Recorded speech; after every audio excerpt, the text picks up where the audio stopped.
Good evening प्यारे साथियों, मैं डॉक्टर जाकिर हुसैन।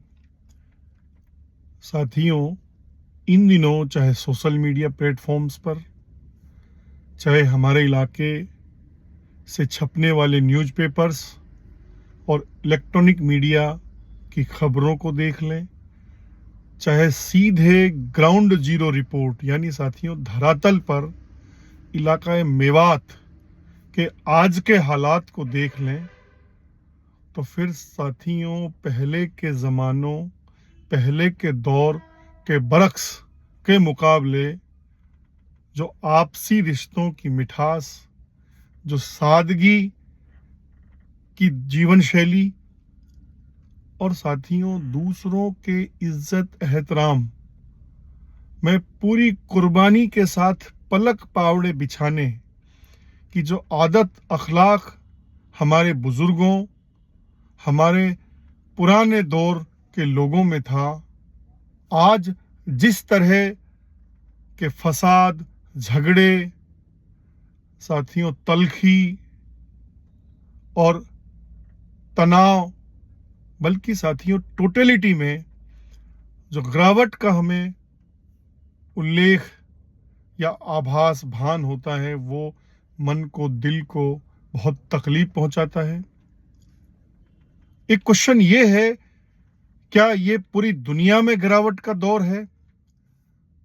साथियों, स्कॉलर्स और इस क्षेत्र में काम करने वाले लोगों की हालांकि बहुत सारी डिबेट्स, बहुत सारे नैरेटिव्स इससे रिलेटेड हैं, लेकिन एक बात पर सहमति है कि बाजारवाद, भौतिकवाद और उपभोक्तावादी कल्चर के इस फेज में बेशक ग्लोबली एक गिरावट का फेज है। एक सवाल ये भी है, क्या दूसरी जो सराउंडिंग ट्रेडिशनल कम्युनिटीज हैं वहां भी गिरावट है? साथियों, इस पर भी बहुत सारे नैरेटिव्स हो सकते हैं, लेकिन एक बात पर तो सहमति है कि बेशक हमारे इस खेती किसानी की विरासत वाले जॉइंट फैमिली सिस्टम के जो स्टैंडर्ड नॉर्म्स थे, जो उसकी क्वालिटीज थी, उनको सब्र और साथियों पूरी मेहनत और कमिटमेंट के साथ निभाने वाले और अपनी नस्लों में भी, उनकी घुट्टियों में भी ये मैसेज, ये तरबियत या अखलाक देने की पुरजोश कोशिश करने वाले हमारे बुजुर्गों ने जो एक पूरा साथियों स्टैंडर्ड नॉर्म्स क्रिएट किया, हमें वो विरासत में बख्शा, बेशक उसमें बहुत सारी गिरावट हमें अब देखने को मिलती है। और मेरे कई साथी मुझसे कहते हैं कि सर, झगड़े का लेवल ये है, तनाव का लेवल ये है कि जानवरों की तरह मारने कूटने के लिए लोग हथियारों, लाठियों और जो भी उन्हें मिले उन्हें लेकर भागते हैं और अटैक कर देते हैं। और साथियों, हम लोग देखते हैं कि गांव देहात, घर घर में अब ये कल्चर, ये फैशन बढ़ने लगा है। वैसे तो इस पर बहुत सारी डिबेट्स हैं कि आखिर इन सब का कारण क्या है। एक अदने से कॉलेज शिक्षक के रूप में साथियों मेरी कुछ समझ है, मैं आपके साथ उसे शेयर करना चाहता हूं। बेशक खेती किसानी की मजबूत परंपरा वाला इलाका था, लेकिन पिछले 40-50 सालों में जिन हालातों में, जिन कारणों से हमारी बहुत सारी जमीन जायदाद हमारे हाथों से फिसली, विरासत तकसीम में साथियों जमीनें कम हुई, वैसे भी जब एस्पिरेशनल डिस्ट्रिक्ट्स की हम बात करते हैं तो खुद नीति आयोग की रिपोर्ट में मेवात का इलाका, ये पूरा इलाका साथियों जो डेवलपमेंट के जितने पैरामीटर्स हो सकते हैं उन सब में सबसे निचले पायदान पर था। चाहे साथियों इरिगेशन हो, एग्रीकल्चर हो, हेल्थ पैरामीटर्स हो, फ्रेश ड्रिंकिंग वाटर हो, या साथियों क्वालिटी फूड हो, पोषण हो, जो मिनिमम रिक्वायरमेंट्स हो सकती हैं, रोटी कपड़ा मकान इज्जत के साथ उसके लेवल्स हों। इवन साथियों, जितने नॉर्म्स हैं अच्छी लाइफ स्टाइल के, उन सबके स्टैंडर्ड हों, तो हम देश के सबसे पिछड़े इलाकों में शामिल हैं। साथियों, पिछले दिनों विरासत तकसीम में अपनी बात हुई है, जमीनें घटी हैं, लेकिन एक और चैलेंज जब पूरी दुनिया में साथियों एग्रीकल्चर और ट्रेडिशनल खेती किसानी के बरक्स जब दूसरे क्षेत्र में लोग अपना करियर और अपॉर्चुनिटीज को केश करने के लिए आगे आए, उन्हें अपना मुस्तकबिल बना रहे थे, तो साथियों वहाँ भी अफसोस की बात है कि हमारे यूथ, हमारे लोग पिछड़ गए, क्योंकि हमारे पास क्वालिटी तालीम नहीं थी। हमारे बच्चों के पास स्किल्ड या स्किलफुल जो रिक्वायरमेंट्स थी उनमें हम पिछड़े। हालांकि हमारे लोगों ने कोशिशें भी की, और वैसे भी साथियों इस जमाने में खेती किसानी के अपने बड़े चैलेंजेस हैं। हम जानते हैं कि पानी, जो वाटर रिसोर्सेज का अभी बहुत क्राइसिस का फेज है, खर्चा बहुत बढ़ गया, उसके बरक्स साथियों खेती किसानी से उतनी इनकम जनरेट नहीं होती, और बेरोजगारी का इस इलाके में ये हाल है साथियों। जब आप कभी गांव देहात में आपका जाना हो तो आप देखेंगे कि हमारे बड़ी संख्या में यूथ दुकानों पर, चौराहों पर, बाजारों में, घरों में किस तरह से बेचारे अपने दिन काटते हैं। और फिर साथियों इस जमाने के जो सामाजिक जो और बुराइयां हैं उनमें मुब्तला हो जाते हैं, ड्रग्स से लेकर के, और जो आजकल साथियों पॉजिटिव नेगेटिव का बिना ध्यान रखे, लीगल इलीगल का बिना ध्यान रखे, शॉर्टकट से जो इनकम जनरेट करने, डॉलर्स बटोरने की जो हरकतें हैं, उनमें हमारे यूथ मुब्तला हो जाते हैं। टॉलरेंस और टेम्परामेंट हम लोग जानते हैं बहुत निचले पायदान पे पहुंच गया है। हम लोग जो रिश्तों की कदर करते थे, इज्जत एहतराम करते, उसमें बहुत गिरावट आई है। सामाजिक ताना बाना जो हमारा बहुत मजबूत था वो भी बहुत ढीला हुआ है। क्वालिटी तालीम में हम कई बार बात करते हैं, उसमें बहुत आज भी साथियों हम कोई अच्छे स्टैंडर्ड पर नहीं पहुंच पाए। हमारे इलाके में अच्छे स्कूल्स भी आज नहीं हैं अभी भी। साथियों फिर सवाल ये है कि आखिर इस फेज में आने की, इन झगड़े फसाद, इन तनाव और ये जो साथियों गिरावट का फेज है, आखिर इसका क्या कारण है कि आज हम इसको इस लेवल पर झेल रहे हैं।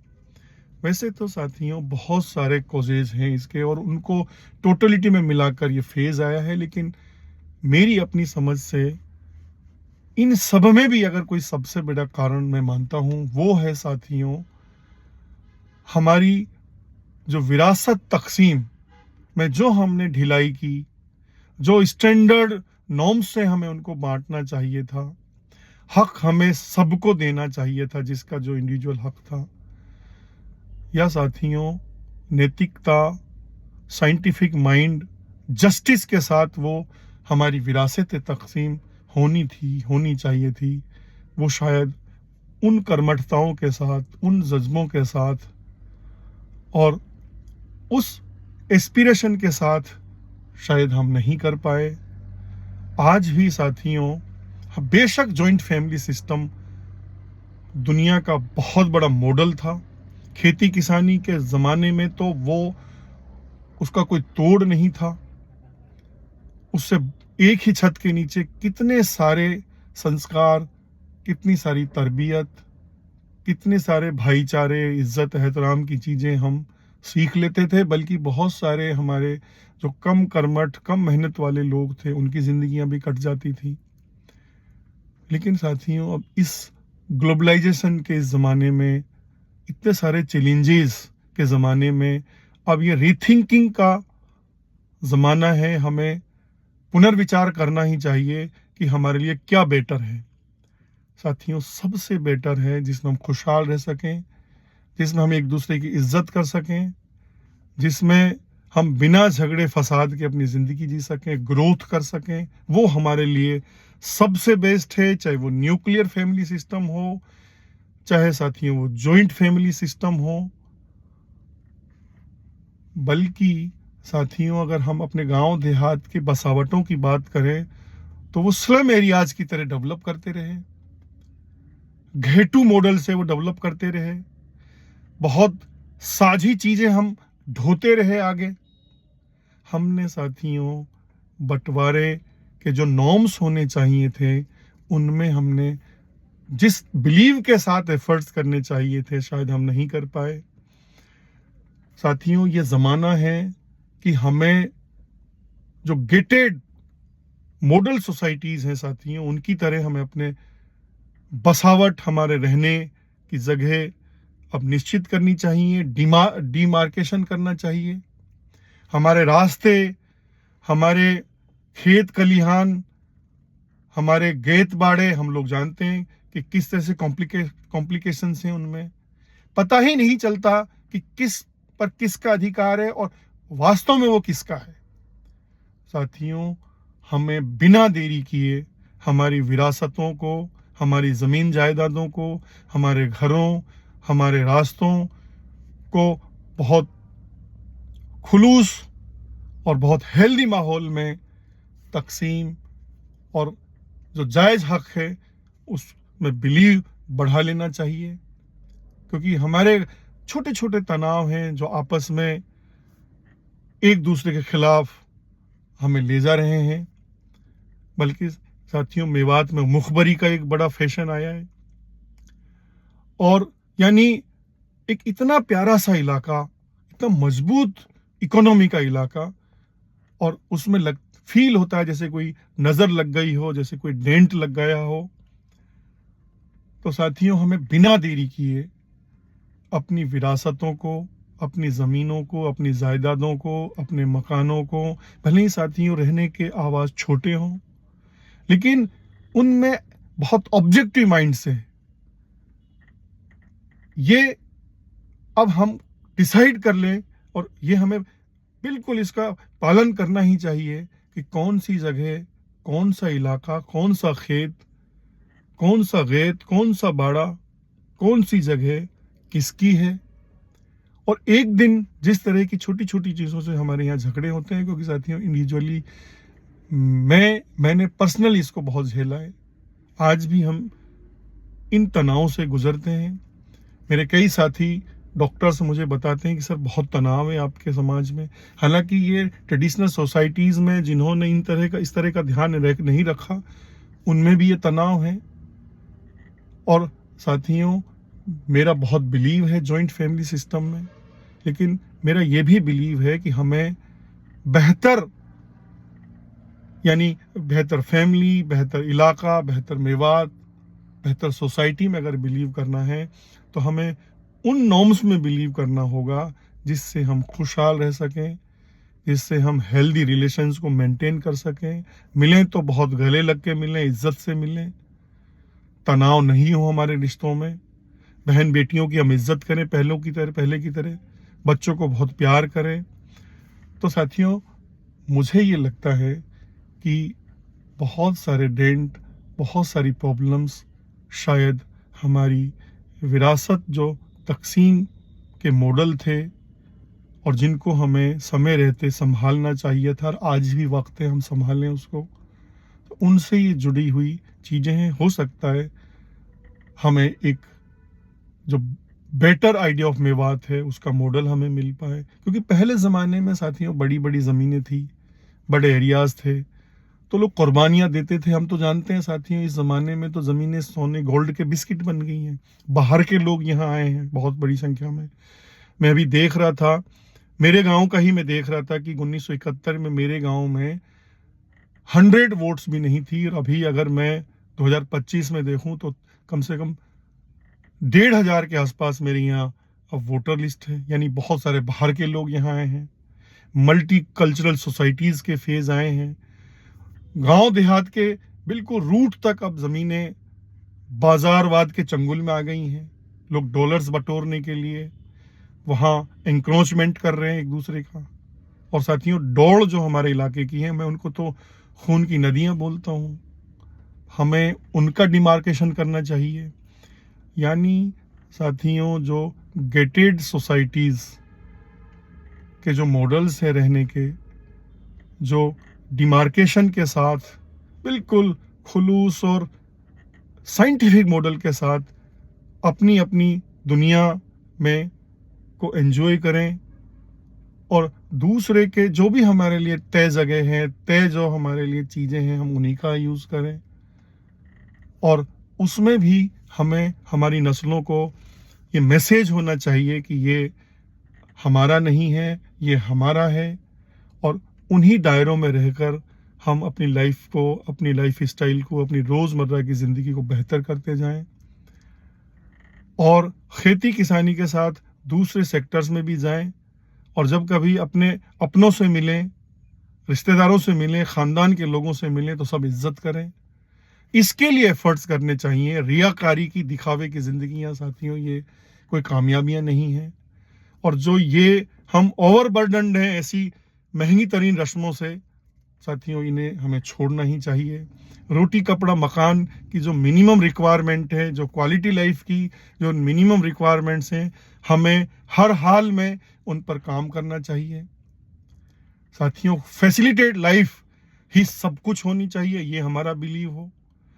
और बहुत महंगाई का ज़माना है, खुद की लाइफ के बेहतर मानदंड या बेहतर मैसेज जाए, इस तरह के एफर्ट्स हम करें।